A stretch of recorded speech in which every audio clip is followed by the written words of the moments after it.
Assalamualaikum warahmatullahi wabarakatuh. Arab Saudi bebaskan zina demi Cristiano Ronaldo. Benarkah demikian?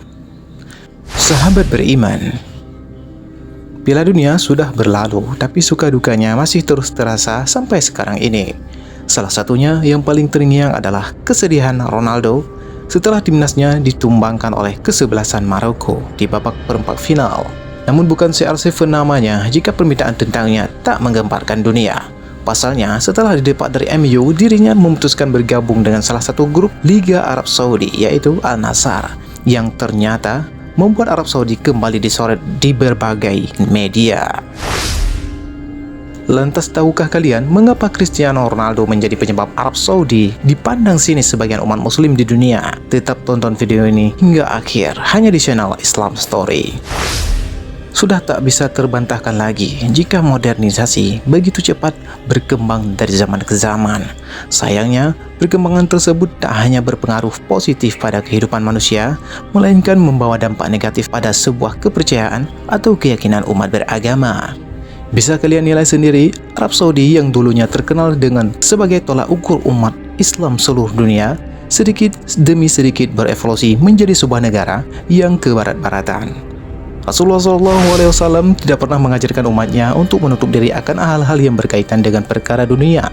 Akan tetapi, melalui ajaran Rasulullah pula, kita juga dituntut agar senantiasa membatasi diri agar tak terbawa dengan arus dunia yang sewaktu-waktu dapat menjerumuskan seorang muslim kepada perbuatan-perbuatan yang tak disukai oleh Allah Subhanahu wa Ta'ala. Lihat saja bagaimana Arab Saudi sejak dipimpin oleh putra mahkota Muhammad bin Salman, aturan-aturan yang seharusnya berfungsi untuk menjaga citra Jazirah Arab sebagai pusat peradaban Islam saat ini satu persatu dilonggarkan dengan berbagai dalih. Mulai dari tujuan meningkatkan ekonomi negara hingga alasan mengikuti perkembangan zaman. Bayangkan, pasca terpilihnya MBS sebagai putra mahkota yang merombak beberapa aturan karena menganggapnya kuno dan sudah tidak sejalan dengan Arab Saudi.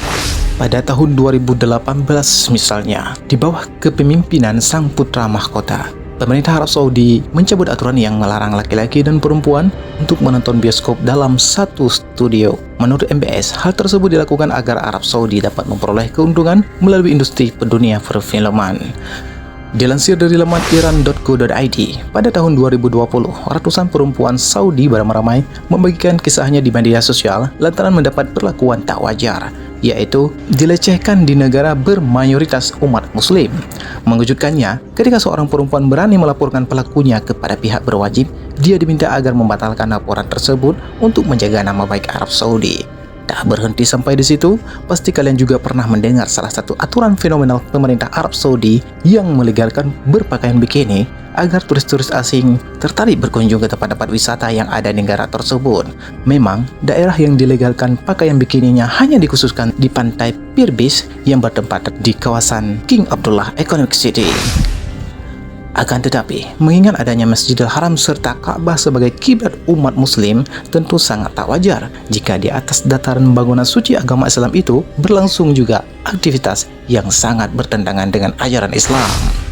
Terlepas dari adanya Masjidil Haram, Masjid Nabawi, ataupun Ka'bah, dua aturan kontroversi yang barusan kalian dengar sudah mampu menjawab bahwa mengapa Arab Saudi saat ini selalu dipandang sebelah mata oleh negara-negara muslim di belahan dunia.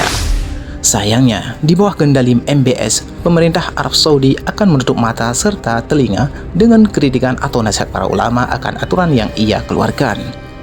Lebih ironisnya lagi, untuk menjalankan seluruh visi misinya MBS juga tak segan-segan menangkap dan memenjarakan ulama yang ia anggap sebagai melawan negara.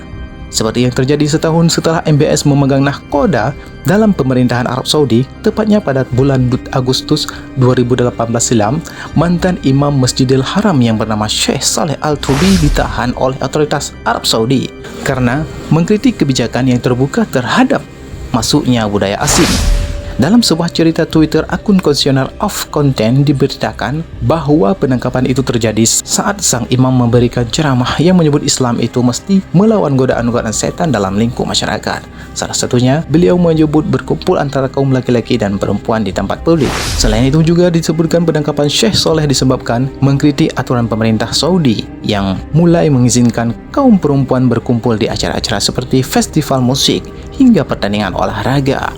Alhasil, kritikan yang sebenarnya bersifat nasihat itu dibalas dengan 10 tahun penjara. Tak bisa dibungkiri lagi, kebijakan MBS yang terkesan diktator karena menutup kebebasan berpendapat dilakukan agar Arab Saudi dapat meraup keuntungan di sektor wisata maupun hiburan.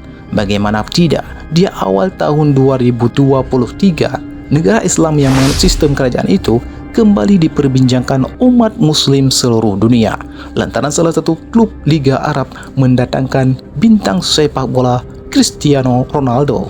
Pasalnya, setelah pemain asal Portugal tersebut mendatangani kontrak dengan klub bernama Al-Nassr, dirinya secara serta-merta memboyong keluarganya, di mana kita sudah mengetahui bahwa Ronaldo dan pasangannya, yaitu Georgina, tidak memiliki hubungan sah sebagai pasangan suami istri. Padahal aturan tinggal bersama dengan pasangan yang bukan mahram sangat dilarang di negara yang kental akan syariat Islamnya.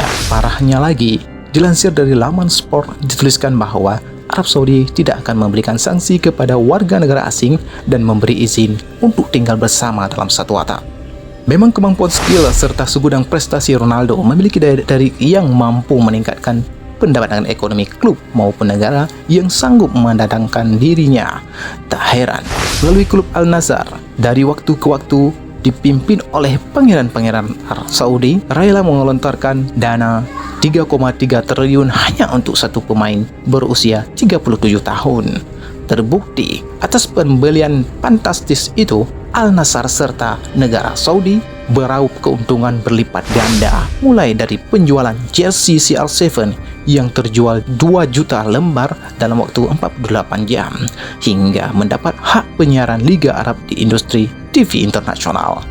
Akan tetapi, sebagai umat yang dibebankan syariat-syariat Allah, warga Arab Saudi tentu harus menutup mata dengan aturan pemerintah yang melarang aktivitas ikhtilah atau berbaur tanpa adanya ikatan suami istri. Sebab apabila itu terjadi, sadar atau tidak, Arab sudah melegalkan salah satu dosa besar, yaitu zina. Apalagi yang masyarakat awam ketahui, kebijakan-kebijakan pemerintah Saudi selalu berdasarkan pada Al-Quran dan hadis, di mana dalam Al-Quran Allah Subhanahu wa Ta'ala telah berfirman, apabila kamu meminta sesuatu kepada istri-istri Nabi, maka mintalah dari belakang tabir. Cara yang demikian itu lebih suci bagi hatimu dan hati mereka. Al-Quran Surat Al-Ahzab ayat 53. Ayat barusan memang tak secara langsung menyebutkan larangan bercampur baur dengan laki-laki dan perempuan. Namun, menurut Imam Ibnu Qudsi, melalui ayat tersebut Allah seolah-olah memperingatkan kepada hambanya agar tidak memasuki tempat tinggal kaum perempuan, apalagi melihat auratnya. Apabila saudara kalian memiliki keperluan yang ingin diambil dari mereka, maka hendaknya dilakukan dari balik tabir. Bahkan di salah satu hadis sahih, Ummu Salamah menceritakan bahwa ketika Rasulullah SAW selesai mengerjakan salat di masjid, beliau akan diam sejenak menunggu seluruh jamaah perempuan meninggalkan masjid agar kaum wanita tidak keluar dari masjid bersamaan dengan laki-laki. Peristiwa itu pun semakin mempertegas apabila di tempat umum saja laki-laki dan perempuan dilarang berbaur, terlebih lagi saat berada dalam satu ruangan. Sayangnya, Arab Saudi tetaplah Arab Saudi. Demi Cristiano Ronaldo, syariat Islam yang seharusnya kuat tertanam di sana dilemahkan dengan hanya alasan-alasan duniawi. Sahabat beriman, menurut kalian pantaskah Arab Saudi melegalkan aturan yang membuat orang berpotensi melakukan zina agar Ronaldo bisa menetap di sana? Wallahu a'lam bishawab. Wassalamualaikum warahmatullahi wabarakatuh.